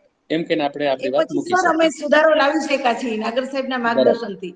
અમારી સ્ટ્રેન્થ પણ આ વખતે વધી છે અને અમારી લેબ એટલી ફાઇન થઈ છે કે એ અમારા પીપીટીમાં અમે પ્રદર્શિત કરશું સર. તો કોઈ સવાલ રહેશે નહીં, તો કોઈ સવાલ નહીં રહે. આ તો તમારે જે કે અન્ય કોઈ વિષય વાળાને આ સ્થિતિ હોય સંખ્યાની, તો એ પણ એ રીતે વિચાર કરીને આગળ વધી શકે. માનો કે ગયા વખતે મને હોમ સાયન્સનો પ્રશ્ન હતો, આ વખતે કદાચ બીજાને પ્રશ્ન પૂછી શકે. કારણ કે ડ્રોપ આઉટ જ્યાં પણ હશે પ્રશ્ન અચૂક ને અચૂક આવશે. કારણ કે ડ્રોપ આઉટ ન થવો જોઈએ આ વસ્તુ છે. એટલે ડ્રોપ આઉટ જો તમે બતાવશો અથવા તો પૂછશે તમારે કેવું જ પડશે કે ડ્રોપ આઉટ રેટ શું છે. એ ડ્રોપ આઉટ રેટ આવ્યો એટલે કાં તો જે તે વિષયના અધ્યાપકને જવાબ દેવો પડશે, વિભાગને, અથવા તો પ્રિન્સિપાલ સાહેબ નાગર સાહેબને જવાબ દેવો પડશે. બરાબર? એટલે ડ્રોપ આઉટ ઉપર તો ચિંતન સારી રીતે કરી લેવું અને how we can defend ourselves. Thank you. Okay, નમસ્તે. Yeah, thank you, Rohini madam. Thank you, Kamal sir. Sir will have one question from the Department of English. Okay. Madam, आप के मन में प्रश्न हो तो प्लीज आप सर से पूछेंगे. જી નમસ્તે કમલ સર, મળીને ખૂબ આનંદ થયો. નમસ્તે જી જી સર, કેટલાય વખતે મળ્યા પણ બહુ જ સારું લાગ્યું. તમારા જે પણ સજેશન્સ છે, we are very happy to have all those suggestions and I am so happy to learn from you that we have to show that library is the center of our college and students generally go there together with us. તો અમને એ idea મળ્યો, એનાથી એવું લાગ્યું કે અમારે આના બાબતમાં હવે કંઈક કરવાનું છે. તો આ એક નવી બાબત જાણવા મળી. બીજા પણ કેટલાય ઘણા સરસ સરસ તમારા સજેશન છે અને આ વાત તો બહુ જ ગમી. તમે જે કહ્યું કે અમારી કોલેજ તો સાચે જ એના માટે બની છે અને આપણે આઈડિયલ સિટીઝન બનાવવા માટેની બધી જ કોશિશ કરીએ છીએ અને બધા જ પ્રોફેસર્સ એના માટે કોશિશ કરતા હોય છે. તો એના માટેનું કંઈક એવું અમે દેખાડી શકીએ, કેમ કે ઓલરેડી કામ તો કરીએ જ છીએ. તો એ બિલકુલ. પ્રેઝન્ટેશન અમારું બહુ સરસ રીતે, અને એમાં પણ જો વધારે એકાદ સ્લાઇડ કરી શકીએ તો 7th ક્રાઇટેરિયામાં અમારે બધાએ એકાદ વધારે સ્લાઇડ કરવી જોઈએ, જેથી અમે અમારા ડિપાર્ટમેન્ટનું પ્રેઝન્ટેશન એમાં કેવું છે એ દેખાડી શકીએ. કેમ કે તમે કીધું એ રીતે સપ્તધારા અને સ્ટડી સર્કલ બંનેમાં અમે એ રીતનો જ પ્રયત્ન કરતા હોઈએ છીએ કે સ્ટડી સર્કલ દ્વારા આપણા ડિપાર્ટમેન્ટના students they can enhance their knowledge, અને આમાં સ્ટડી સર્કલમાં એ લોકો પોતાનું કૌશલ્ય કે સ્કિલ કઈ રીતે આગળ વધારી રહ્યા છે એ દેખાડીએ. તો સર, આ 2-3 સજેશન્સ તો બહુ જ સરસ લાગ્યા અને એમાં ચોક્કસ અમે પ્રયત્ન કરીશું. બાકી એક દુઃખ થાય કે અમે અમારા કાં તો સ્લોનેસ ને કારણે કે ખબર નહીં કેમ, પણ આર્ટિકલ્સ કે બુક્સ એટલી પબ્લિશ નથી કરી શકતા પર્સનલી હું. પણ પ્રોજેક્ટ વર્ક પણ જો ડિપાર્ટમેન્ટ ના સ્ટુડન્ટ્સ દ્વારા કરાવવું હોય તો કઈ રીતે આગળ વધારીને કરી શકીએ એના માટે જરા અમારે વિચારવાનું રહે. એટલે એ પણ આઈડિયા એક બહુ જ સારો છે. Thank you so much for your suggestion sir. Thank you and નમસ્તે. નમસ્તે. નમસ્તે. थैंक यू केती मैडम. हमारे अन्य विभाग अध्यक्ष अध्यापकों में से कोई भी प्रश्न पूछना चाहें? शोभना मैडम, आप कुछ पूछना चाहें तो प्लीज आप जरूर बात कहिएगा.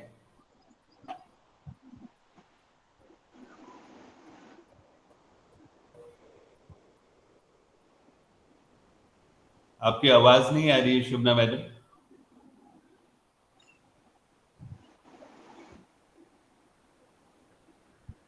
कुछ टेक्निकल खामी होगी. डोडिया सर, आप कुछ पूछना चाहेंगे?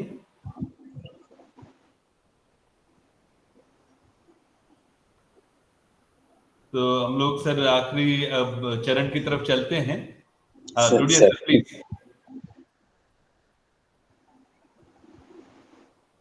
सर आवाज नहीं आ रही है sir.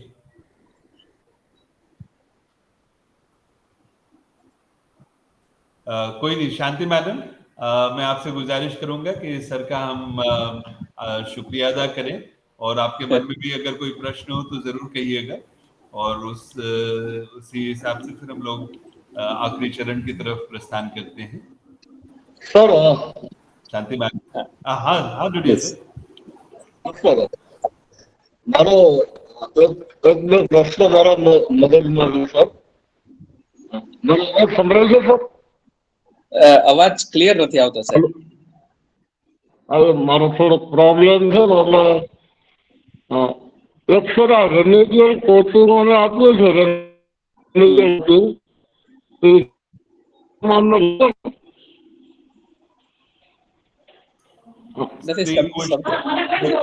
It's about remedial coaching.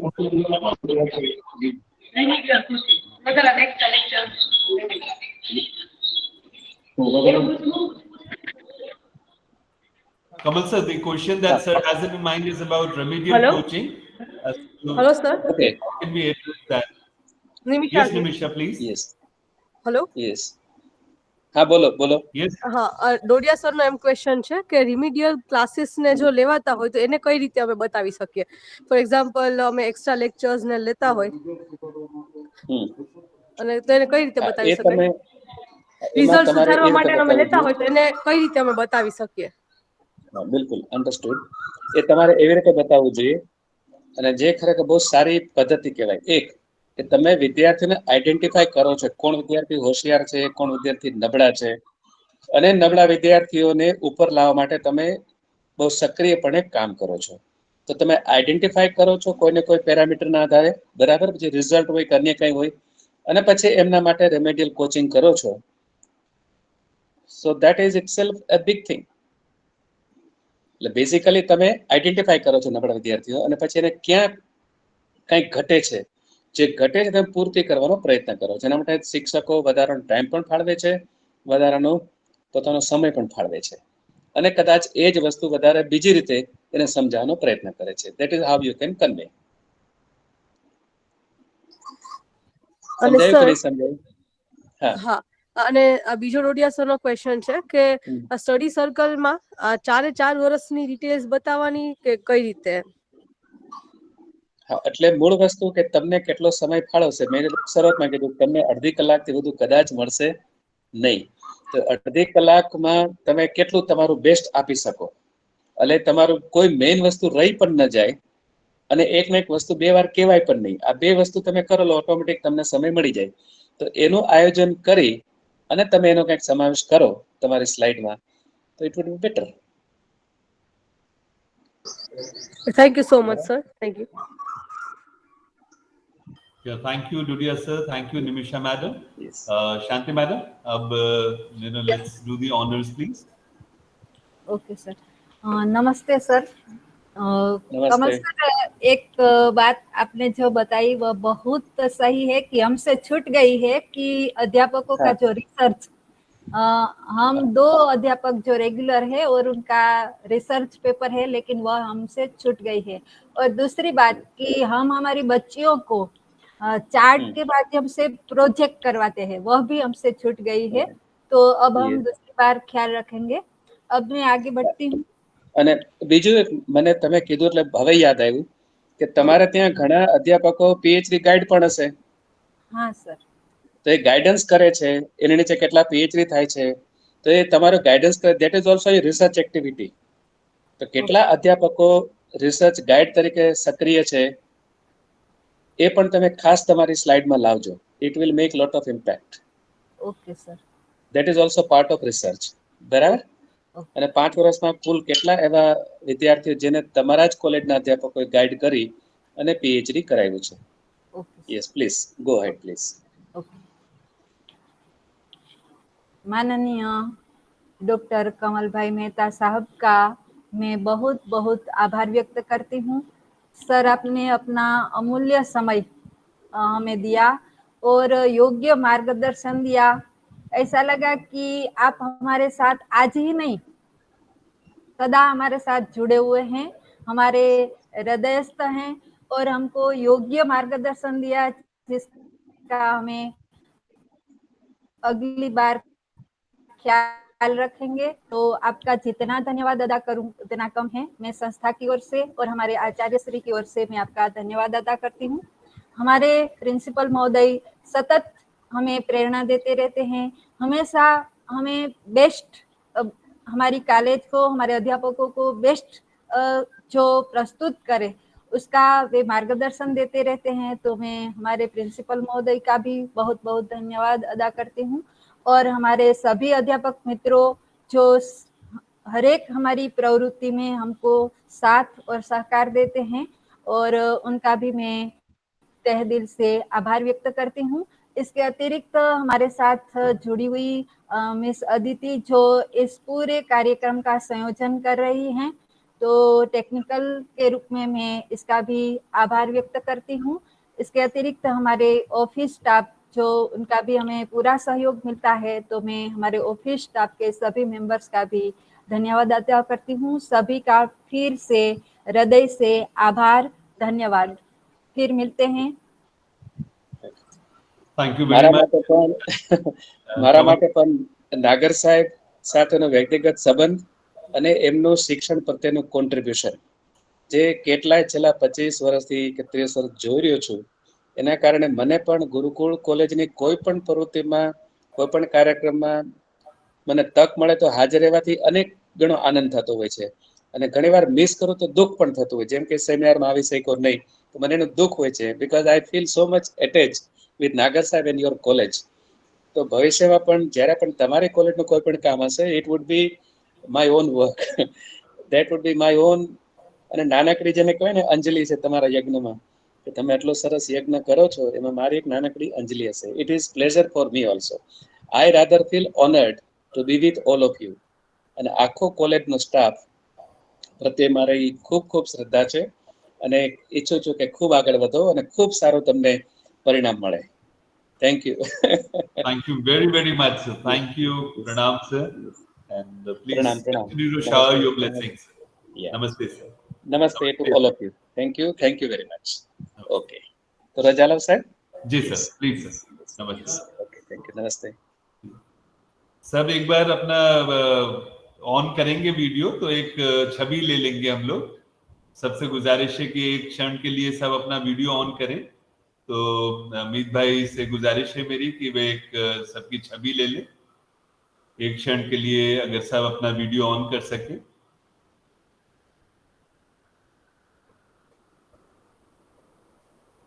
Thank you very much. नमस्कार सबको, थैंक यू।